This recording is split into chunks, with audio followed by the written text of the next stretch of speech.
Now, as many of you know, I have loved trains for a long time, and I get asked this question often. Sarah, which steam locomotive is your favorite? Well, I love them all, but there was one in particular that was a great inspiration to me.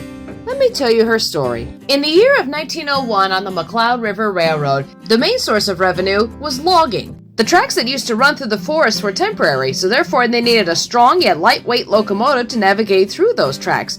And the perfect engine for that was a 262 Prairie-style locomotive. Meet McCloud River number 9. She was built by Baldwin in 1901. Originally, it was built to burn wood, but it was eventually converted to oil. It spent many years on the McCloud River Railroad hauling passengers and logs.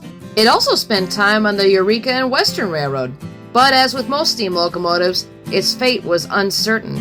As more diesels started to take over the passengers and freight, number 9 ended up being unwanted, unused, and sat silent for many years. Its future, uncertain. I mean, after all, it wasn't exactly a very big and mighty engine. Who could ever want this little thing? Plus, it had sat for a long time. It would need a lot of work to make it operable again. And it would require experienced hands that knew what they were doing when it came to steam locomotive repairs. This included the firebox, boilerwork, running gear, etc. Well, all of that was about to change. The owners of a brand new railroad called the Kettle Moraine Scenic Railway saw little number 9 and knew this was the engine for them. She was put on a specially adapted flat car and brought all the way across from California to its new home in North Lake, Wisconsin. Once she arrived, it was time to get to work.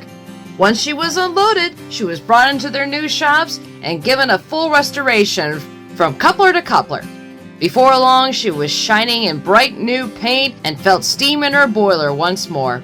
She became a crown jewel of the railroad, all because a family believed in her and what she could do once again. Sadly, the winds of change returned to number 9 once more.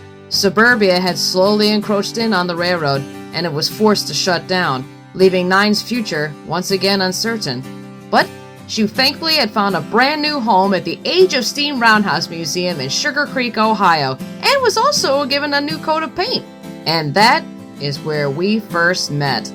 I came to work at the museum several years ago, and that's where we first met. There was just something about little number 9 that just won my heart over.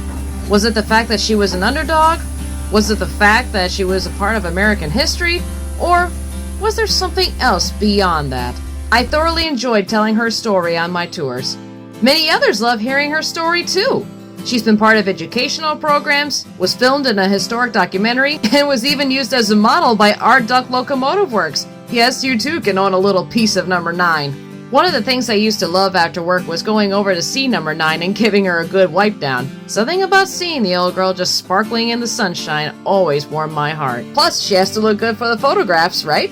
But now the big question I know you're asking, will engine number 9 run again? That decision's not up to me, but knowing the team at the museum, they got her in perfect condition for when that day comes. This museum is a wonderful nonprofit museum that houses over 24 locomotives, just as many diesel locomotives, as well as big varieties of rolling stock. You too can help support number 9 as well as her fellow stablemates at this museum. You can sign up to be a volunteer, become a member, or even donate to each individual locomotive project, including number 9. So let's just say, even though there's no plans currently for this engine, something tells me we'll see old number 9 come alive again one day. But until then, I'm deeply grateful to see her in wonderful care. Until then, I will be eagerly awaiting trackside. Thanks, old girl, for being the inspiration for the Pleasant Valley Flyer. Thank you for listening to Old Number 9's story.